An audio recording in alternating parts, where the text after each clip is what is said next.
여러분 싸움 잘하세요? 잘 안 하세요? 저는 싸움 잘할까요? 네, 잘하시잖아요. 네, 싸울 때 주위 사람들이 야 네가 참아, 집사님 좀 참으세요, 이런 얘기 혹시 들어보신 적 있어요? 싸움을 안 해봐서 들어본 적이 없는 분들도 있죠. 네. 근데 싸움을 했는데도 이런 얘기를 못 들으면 안 좋은 겁니다. 듣는 게 좋아요. 안 듣는 사람들은 성질이 저 같은 사람들이에요. 어떤 사람들이요? 네? 지랄 같아서 저 사람에게는 참으라고 해봤자 안 통하겠다 싶으면 사람들이 그런 얘기 하지 않습니다. 세상에서 제일 재밌는 구경이 불구경 싸움 구경이라고 하잖아요. 그렇죠? 그런데도 불구하고 사람들이 싸움을 말릴 때가 있습니다. 언제 말리죠? 그냥 찍으세요. 뭐 중요한 것도 아닌데. 네? 시간이 없을 때요? 구경하다가 재미가 없어질 때쯤 되면 말립니다. 그리고 참견하고 싶어질 때 사람들이 말리는 거예요. 그렇게 말릴 때 어떤 사람을 말리냐면 잘못한 사람을 말리지 않습니다. 절대로요. 그러지 않고 말이 통할 것 같은 사람에게 가서 참으라고 그렇게 얘기하는 겁니다. 그 사람에게 말하면 그 사람은 그칠 것 같으니까 그렇게 얘기하는 거죠. 그러니까 누군가가 싸울 때 아이고 집사님 참으세요, 아이고 누구씨 참으세요, 그러면 내가 인격이 성숙해 있다고 그렇게 인정해 주는구나 생각하고 바로 그치시면 됩니다. 그러다가 상대방이 먼저 그치면 나만 말한 동안은 그런 고집불통 싸움 딱 되는 겁니다. 그러니까 싸우다가도 그냥 멈추십시오. 설교 시작부터 무슨 귀신 신하라고 까먹는 소리도 아니고 싸움에 관한 얘기냐, 그렇죠? 오늘 설교에 관한, 우리 설교의 내용이 오늘 싸움에 관한 이야기라서 그렇습니다. 좀 참아주라는 이야기가 오늘 말씀의 핵심입니다. 로마 교회에 싸움이 있었어요. 무엇을 가지고 싸웠냐면 먹는 문제를 가지고 싸웠습니다. 로마 교회만 먹는 문제로 싸웠던 것은 아닌 것 같아요. 성경을 읽다 보면 고린도 교회도 똑같이 먹는 걸로 싸우는 거 보면 이 먹는 문제가 아마도 헬라 문화권 내에 있었던 그런 교회에서는 아주 자주 발생했던, 대부분의 교회에서 발생했던 문제가 아니었나 그렇게 추측해 볼 수 있습니다. 어떤 것을 먹는 걸 갖고 싸웠냐면요, 고기를 먹어야 되느냐 먹지 말아야 하느냐 이 문제를 가지고 싸웠어요. 2절을 한번 저희들이 같이 한번 읽어볼게요. 읽겠습니다. 시작. 어떤 사람은 모든 것을 먹을 만한 믿음이 있고 믿음이 연약한 자는 채소만 먹는다. 무엇이든 다 먹는 사람이 있고 그리고 채소만 먹는 사람으로 이렇게 구분되어져 있다고 얘기하죠. 여기에서 무엇이든 다 먹는 사람을 얘기하는 게 바로 고기도 먹는 사람, 이런 뜻이 됩니다. 도대체 애들도 아니고 먹을 것 갖고 싸우는 게 말이 됩니까? 그것도 교회 가요. 그런데 먹는 문제가 그렇게 간단한 문제가 사실은 아니더라는 거예요. 여기에도 고기에 목숨 거신 분들 있죠. 하루에도 한 끼에도 고기 반찬이 밥상에 안 올라오면 그것은 밥상이 아니라 간식이라고 여기는 분들이 분명히 여기도 있습니다. 제가 알기에도 몇 분은 계세요, 그런 분들이. 그런 분들에게 우리 교회는 고기 먹지 않습니다. 우리 교회에 오시려면 고기 먹지 말아야 됩니다 라고 말하면 그분들은 교회를 올까요? 교회를 떠날까요? 고기를 안 먹을까요? 아니면은 교회를 떠날까요? 고기를 사와요? 먹지 말란다니까 그걸 사와요. 당연히 교회를 떠나는 쪽이 아마 많을 겁니다. 예. 아니긴 뭐가 아니겠어요. 그렇죠? 그럼 교회에서 그냥 먹을 사람은 먹고 안 먹을 사람은 안 먹으면 되는 거잖아요. 이게 왜 교회에서 싸움거리가 되는지 잘 모르겠다라는 거죠. 그런데 그렇지가 않다는 겁니다. 우리 인간들이 모여있는 데가 그렇게 단순하지 않거든요. 하여튼 인간들이 모여만 있으면 지겨워요. 문제가 꼭 생깁니다. 이해할 줄도 모르고 양보할 줄도 모르는 겁니다. 이런 문제였어요. 초대교회는 우리가 자주 쓰는 단어 중에 하나가 밥상 공동체, 이런 말을 씁니다. 초대교회는 모이기만 하면 같이 밥을 먹었습니다. 함께 밥을 먹는 게 너무도 중요한 일이었어요. 아주 중요한 교제정이 하나였는데 그때마다 밥상에 고기가 올라오는가 아닌가가 늘 논란이 되었고요. 그리고 그것 때문에 갈등이 생기기까지 한 거란 말이죠. 이게 왜 문제가 아니겠어요? 매일 밥을 먹는데 밥 먹을 때마다 싸우게 되니까. 우리 교회와 저는 비슷하다고 생각합니다. 우리도 밥 먹는 문제로 늘 싸우잖아요. 그렇죠? 그렇죠? 뭘 먹어야 되나 말아야 되나부터 시작해서, 그리고 먹으려면 밥을 먹어야 되나 빵을 먹어야 되나, 아니고 그릇은 세척용을 써야 되나 일회용을 써야 되나, 하여튼 의견들이 다양해요. 진짜 의견도 틀리고 말도 진짜 많습니다. 그런데 저는 이것은 아주 정상적인 일이라고 생각합니다. 생각도 다르고 일할 수 있는 환경도 다르고 사람마다 자기 경험도 다르고 좋아하는 것도 다른데 어떻게 말도 한마디 없이 의견이 통일될 수가 있겠습니까? 그렇죠? 그거는 불가능한 일이에요. 오죽하면 우리가 밖에 나가서 밥을 사 먹을 때 여기는 그런 일 별로 없는데 한국에 가니까 결정하기가 어려우니까 요즘 뭐 프라이드 반, 양념 반 이렇게 반반 나오잖아요. 그렇죠? 짬짜면은 뭐예요? 짬뽕하고 짜장면 같이 섞어주대요? 반반 라면까지 나왔어요.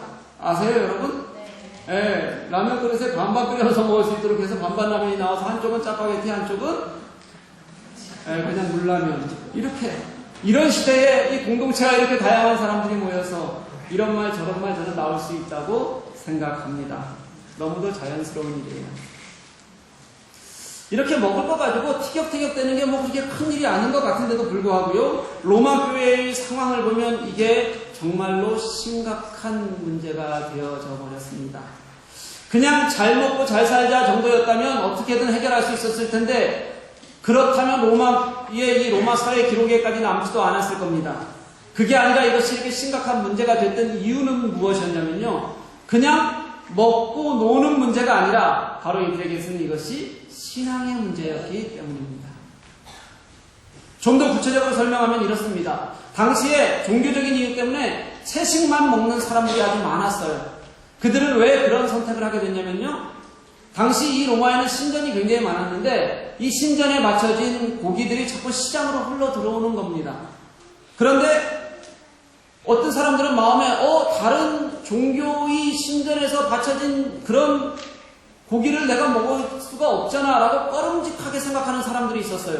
그런 사람들은 그런 고기를 피해서 먹었습니다. 그런데 나중에 자꾸 이 신전에서 이 제사 의식들이 많아지면서 시장으로 점점 더 많이 들어오는데 시장에서 파는 고기가 신전에 바쳐졌던 고기인지 아닌지를 구별할 방법이 없어졌어요. 그래서 그런 사람들은 그런 고기는 아예 먹지 않겠다 이렇게 결심한 사람들 중에서 채식주의자들이 나오게 된 겁니다. 그리고 이런 사람들이 하나씩 늘어났어요. 이방인이었는데 처음에는 이방인이었는데 나중에는 그리스도인으로 개종한 사람들 중에서 이렇게 채식주의자가 굉장히 많았습니다. 내 신앙대로라면 마음이 불편해서 다른 신에게 바쳐진 고기를 먹어서는 안 되는 겁니다. 그런데 그 사람들은 다른 신에게 바쳐진 걸 어떻게 저렇게 그냥 대충 아무 생각 없이 먹을 수가 있을까? 그렇게 생각을 하게 되니까 그들과 갈등을 겪지 않을 수가 없었던 거예요. 그에 비해서 또 어떤 사람들은 아무거나 먹어도 된다고 생각했습니다. 하나님께서 주신 음식이기 때문에 음식 자체를 구별할 필요가 없다는 거예요. 이것이 설사 우상에게 닥쳐진 것이라고 해도 내가 우상을 섬기지 않는데 나에게는 한낱 뭐일 뿐이다? 고기일 뿐이다. 이렇게 생각하는 거죠. 내게 어떤 영향도 미치지 못하는 그저 하나의 음식일 뿐인 것을 왜 못 먹겠느냐? 이런 생각을 가진 사람들이 있었습니다. 그들은 그냥 편하게 먹는 겁니다. 이렇게 차이가 있어요.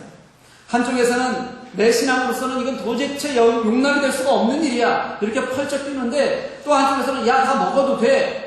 입으로 들어가는 게 더러운 게 아니라 나오는 게 더 더러운 거야. 괜찮아. 이렇게 정죄하듯이 말한단 말이죠. 그러니까 교회 안에서 밥을 먹을 때마다 이들이 세게 부딪히고 싸움을 하게 된 겁니다. 이렇게 싸움을 하다 보니까 이 로마 교회에서는 이 문제, 이 갈등이 서로를 향한 증오가 되고 그리고 전쟁이 되어져 버렸어요. 3절 말씀을 한번 같이 읽어보겠습니다. 같이 있습니다. 시작. 먹는 자는 먹지 않는 자를 업신여기지 말고 먹지 않는 자는 먹는 자를 비판하지 말라. 이는 하나님이 그러셨습니다. 2절에서는 고기를 먹는 사람을 어떻게 표현했냐면 믿음이 좋은 자, 그런 단어는 없어요. 그렇지만 그렇게 표현한 거랑 동일해요. 그리고 고기를 먹지 않는 사람들을 어떻게 표현하고 있냐면 믿음이 연약한 자, 이렇게 표현을 합니다. 바울이 한 사람들은 믿음이 좋다, 한 사람들은 믿음이 연약하다라고 이렇게 구분 지은 이유가 있습니다. 이게 너는 믿음이 좋아서 칭찬받아야 돼, 너는 믿음이 좋지 않으니까 안 돼 라고 그렇게 정죄하기 위해서 하는 말이 아닙니다. 무슨 뜻이냐면요, 교회 안에서는 그 사람이 스스로 믿음이 좋다고 생각하건 아니면 믿음이 연약해 보이든 간에 어떤 사람이라도 교회에서는 문제를 일으킬 수가 있다는 겁니다. 그게 누구라도 자기 신앙에 대한 확신이 너무 커지면 그런 교회에 어려움을 주는 그런 위험을 만들 수가 있다는 것을 말하는 거예요. 그러니까 바울이요, 강한 자, 연약한 자 이렇게 나누는 것은 믿음의 크기를 말하고 싶어서 하는 얘기가 아닙니다. 너희들은 강하건 연약하건 다 똑같아. 뭐 안에서 똑같냐? 은혜 안에서 똑같다고 말하고 싶어 하는 거예요. 하나님의 은혜라는 측면에서 보면 이 두 가지 부류는 모두 다 그 은혜 안에 있는 그리스도인일 뿐이지 그것이 좋고 나쁜 것이 절대로 아니라는 겁니다. 그것 때문에 싸움의 열쇠가 되어서는 안 된다는 거죠. 진짜 핵심은 우리가 3절에서 읽은 말씀 그대로 그게 누구라도 하나님께서 이미 그 사람을 받아주신 존재다라는 것. 다시 말해서 여기 있는 모든 사람들은 하나님의 사람이다. 하나님이 사랑하는 사람이다라고 생각하는 것이 훨씬 더 중요한 핵심이라는 거예요. 교회가 가장 중요하게 여겨야 할 것이 바로 이것입니다. 여기 있는 우리 누구도 하나님께서 사랑하지 않는 사람은 없다는 거예요. 여러분 한 사람 한 사람 하나님께서 다 불러주셔서 그 은혜로 이 자리에 있게 하신 것이고요. 그래서 그 은혜가 여러분들을 살게 하는 힘이 되는 겁니다. 여러분 옆에 있는 사람 얼굴 한번 쳐다보실래요? 좀 보세요. 부담스럽죠? 예, 그렇게 부담스러움에도 불구하고 그 부담스러운 사람도 하나님께서 부르신 사람이라니까요. 하나님이 기뻐하시는 영혼이고 하나님이 사랑하는 생명입니다. 그래서 교회는 서로에게 인내할 줄 알아야 되고 서로를 하나님의 사랑으로 도와줄 수 있어야 합니다. 먹는 자는 먹지 않는 자를 업신여기지 말라. 여러분 내가 믿음이 좋다고 생각하십니까? 나 말고 여러분 자신이요. 강한 자는 믿음이 약한 자를 업신여기지 말아야 합니다. 업신여긴다는 말을 보면 이게 얕본다는 거예요. 낮게 본다는 겁니다. 믿음의 크기는요, 남을 내려다보는 데에 있는 것이 아니라 장성한 분량으로 이르게 하는 데에 믿음의 크기가 있습니다. 우리가 다 하나님의 아들을 믿는 것과 아는 일에 하나가 되어 온전한 사람을 이루어 그리스도의 장성한 분량이 충만한 데까지 이르리니 에베소서 4장 13절 말씀입니다. 믿음이 자란다는 것은요, 다른 사람들을 낮게 보거나 아니면 얕보는 것이 아니라 내가 믿는다는 것이 하나님의 뜻을 발견하고 제대로 알고 그래서 그 하나님의 뜻대로 살아가는 것이 되어서 점점 더 예수님에게로 나아가는 것, 예수님을 닮아가는 것, 이것을 우리는 믿음이 성장한다 이렇게 얘기하는 겁니다. 그러니까 믿음은요, 다른 사람과 비교해서 다른 사람을 보고 비교해서 내가 높다고 생각하는 것이 아니라 내가 예수 그리스도를 바라보고 그리고 그분과 함께 걸어가는 길을 기쁘게 생각하는 것, 그 길을 찾아가는 것, 우리는 그것을 믿음이라고 얘기하는 거예요. 이게 좋은 믿음이고 성경이 말하는 강한 믿음입니다. 믿음은 고집이 아니에요. 믿음은 높고 낮음으로 그렇게 스스로를 그리고 남을 판단하는 기준이 아닙니다. 누군가 믿음의 높낮이로 다른 교우들을 보기 시작하잖아요. 그럼 이미 그 순간부터 성도의 교제는 그와의 성도의 교제는 단절되는 것이라고 생각해도 괜찮습니다. 절대 믿음의 크기를 재려고 하지 마십시오. 다른 사람과 비교하는 것이 아니라 내가 예수께로 나아가는 길을 제대로 걷고 있는지 밟고 있는지 그 안에서 예수께서 나와 함께 하시는지 그렇게 나아가는 것이 믿음이기 때문에 그렇습니다. 그렇다고 믿음이 연약하다고 해서 모든 게 다 허용되는 것도 아닙니다. 먹지 않는 자는 먹는 자를 비판하지 말라. 이거는 어떤 태도냐면요, 믿음이 좋다면서 저게 뭐하는 짓이야 라고 이렇게 말하는 그런 태도입니다. 여러분 쉽게 비판하지 말아야 해요. 우리가 정말 누군가를 제대로 알지 못하잖아요. 그러면 심지어 그 사람이 다른 사람을 사랑하고 다른 사람을 위해서 이해하고 배려하고 그래서 참고 기다려주면서 자신을 희생하는 것마저도 신앙에서 벗어난 것처럼 보일 때가 있어요. 내 눈에는 저 사람이 신앙에서 벗어난 것인데 자신도 그것을 오래 참고 기다리면서 그와 함께하는 것일 수도 있다는 거예요. 그러니까 여러분 무조건 비판하는 일을 삼가고 조심해야 합니다. 물론 어떤 공동체든지 모여있으면 지지고 볶고 싸우게 됩니다. 사소한 문제가 갈등이 될 수도 있는 것이 교회 공동체라고 생각해요. 우리 교회도 겉으로 보면 평안해 보이지만 속이 그렇지 않아요. 정말 별것 아닌 일로 참 많이 다툽니다. 지겨워 죽겠어요. 그런데 저는 이것 자체가 문제라고 생각하지 않아요. 우리는 그런 한계를 분명히 가지고 있는 사람이거든요. 그런데 우리가 그런 한계를 가지고 있기는 하지만 어떤 경우에는 그 한계가 그것이 교회 공동체를 무너뜨리는 일이 되기도 하고요. 또 어떤 경우에는 그 한계가 잘 극복되고 교회가 더 아름답게 나아가는 본질을 찾아가는 경우로 다시 성장하는 경우들도 있습니다. 여러분, 문제가 아니라 그 문제를 우리가 어떻게 보고 교회를 어떻게 살려나갈 것인가, 이게 더 중요한 문제라는 거예요. 어떻게 해결할 수 있겠습니까? 저는 예수 그리스도께로 돌아가는 것, 예수 그리스도께서 세우신 교회의 본질을 찾아가는 것이 저는 유일한 방법이라고 생각합니다. 우리에게 문제가 생기면요, 이게 정말 예수께서 싸우라고 그렇게 하시는 것인가? 이게 예수 그리스도의 복음보다 정말 더 중요한 것인가? 이게 정말로 싸우면 사람이 살고 죽는 그런 영혼을 보듬는 일인가? 여러분, 이거 먼저 생각하면 돼요. 그런 문제가 해결됩니다. 그러면 문제가 사라지고 그 자리에서 회복과 치유의 역사가 일어나는 거예요.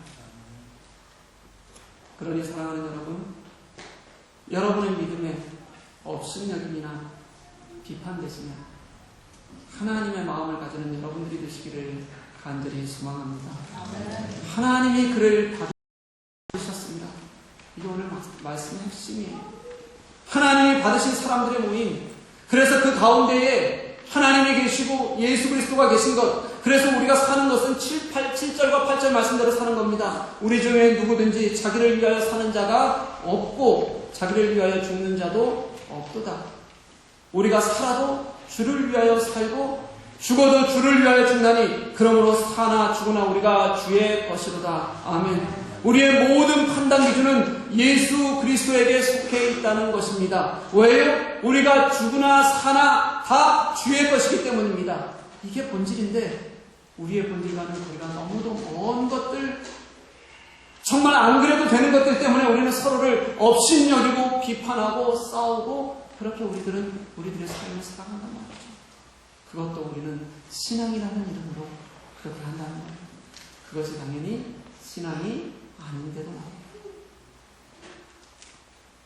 우리 옆에 있는 그분들 다시 한 번만 보실래요?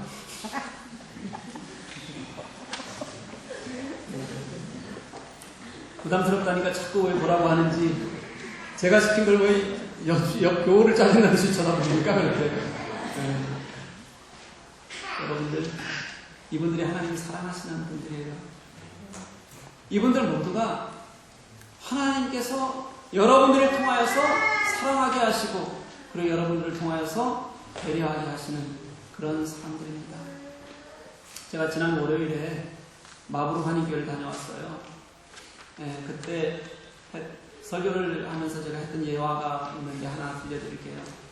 김창옥 씨가 하는 포크리쇼라고 여러분들 아시죠? 안다고 하셔요. 제가 여기서 벌써 예화를 세 번째 듣는데 아이고 몰라도 어떻게 해요. 여러분들 말씀만 몰라도 예화는 잘 알잖아요, 사람들. 그렇죠? 네, 세 번째 듣는 거예요. 제가 포크리쇼 얘기를. 이분이 하는 얘기예요. 예전에 메이저리거였던 박찬호 선수의 이야기를 이분이 하는 겁니다. 박찬호가 메이저리거에 들어가게 되는데 마이너리그 시절이 있었는데요. 언어가 잘 안 되니까 말은 잘 안 돼요. 그리고 그러다 보니까 자꾸 무시를 당하고 실력도 그때는 별로 없었어요. 점점 마음이 힘들어지고 지쳐가고 정말 내가 여기 뭐하러 왔나, 혼자 떨어져 있으니까 이런 마음이 들지 않겠어요? 어느 날 그날도 이제 훈련을 하고 있는데 한 선수가 껌을 씹다가, 원래 야구 선수들은 껌을 씹는데 되게 크게 씹거든요. 그렇죠? 네, 크게 씹던 그 껌을 뱉어가지고 얼굴에다가 탁 튀겼어요. 갑자기 너무 화가 나고 이제 도저히 참을 수가 없어서 화가 확 나서 불이 붙어버렸습니다. 붙는데 말이 잘 안 통하잖아요. 그러니까 말이 안 통할 때 뭐가 먼저 나가야 돼요? 주먹. 그렇죠. 뭐 주먹질을 하고 싸웠어요. 말 안 통할 때는 그냥 집에 가지 말고 꼭 주먹으로 싸우셔야 돼요. 그렇죠? 한 대 때리고 가야지 그래도 우리가 싸움을 한 겁니다. 교회에서도 마찬가지예요. 절대로 그냥 가지 마십시오. 하여튼 싸웠어요. 그래서 이제 감독에게 불려갔는데 박찬호가 할 수 있는 단어가 별로 없잖아요. 속이 너무 상하고 설명하고 싶은데 가장 잘 설명할 수 있는 단어가 생각이 났습니다. 배드보이, 배드보이, 배드보이. 이걸 5번을 했어요. 자기가 할 수 있는, 정말 잘 표현할 수 있는 단어는 이거밖에 없는데 그 친구는, 그 친구도 아니죠. 나쁜 놈이죠. 그 나쁜 놈은 감독에게 이렇게 저렇게 설명을 막 열심히 잘하는 거예요. 결국은 박찬호만 징계를 얻었습니다. 징계를 받았어요. 너무 속이 상해서 이제 내가 도저히 이런 데서 버틸 수가 없다. 그러니까 이제 돌아가야겠다. 이런 생각을 하면서 한국에 계신 어머니께 전화를 했습니다. 전화를 어머니가 딱 받으셨는데 여느 어머니나 마찬가지 아니에요? 그렇죠? 아들이 먼 나라에서 고생하는 것을 보면 어머니들은 그 아들이 목소리를 들려주자마자 계속 질문을 합니다. 다 그래요. 똑같아요. 잘 있냐? 밥은 잘 먹냐? 동료들은 잘해주냐? 감독님은 친절하시냐? 계속해서 질문해요. 물론 어머니는 답을 듣고자 하는 얘기가 아닙니다. 그렇죠? 그랬으면 좋겠다는 소원을 담아서 하는 질문들이에요. 엄마들은. 그 질문에는 대답도 정해져 있어야 돼요. 옆에서 형제들이 또 뭐래? 잘했대? 잘 지낸대? 막 옆에 형제들 소리도 막 들려요. 거기에서는 어쨌든 답이 이미 정해져 있기 때문에 힘들다는 얘기를 할 수가 없었어요. 너무 고생스럽고 어려운데도 불구하고 그 얘기를 할 수가 없어서 이렇게 대답합니다. 예, 동료들도 잘해주고요. 감독님도 저에게 참 친절하게 잘 대해주세요. 저 잘 먹고 있으니까 걱정 마세요. 이제 성적도 곧 올라가서 좋아질 거예요. 누구나 그만두고 싶을 때가 있어요. 다 때려치고 싶을 때가 있습니다. 정말 남들이 볼 때는 괜찮은 것 같은데 죽고 싶은 시간을 지나는 사람들이 있어요. 그런데 여러분, 그게 끝이 아니라는 거예요. 하나님이 우리에게 공동체를 주셨을 때는 바로 그런 사람들을 내 눈에 보이게 하시고 그런 사람들을 세워주기 위해서 하나님께서 내게 지체된 사람들을 주시는 겁니다. 서로 업신여기고 비판하는 것이 아니라 정말 어렵고 힘든 일들에게 마음을 좀 쏟아주라는 거예요. 우리에게 같은 교회를 섬기게 하신다면 그것은 서로가 서로를 세워주고 힘주고 함께해서 우리 모두가 교회의 진짜 본질인 예수 그리스도를 위하여 살기도 하고 예수 그리스도를 위하여 죽기도 할 때까지 하나가 되어서 정말 우리가 서로를 볼 때 힘이 되고 능력이 되는 그런 삶을 우리들에게 살라고 주시는 거예요. 그래서 여러분들이 이 자리에 모아주시는 거예요. 하나님께서 여기 있는 한 사람 한 사람을 다 받아주셨고 하나님께서 그 한 사람 한 사람을 다 당신의 것으로 삼아주셨기 때문에 우리에게는 당연하게도 그 하나님의 마음을 갖는 것이 너무도 중요합니다.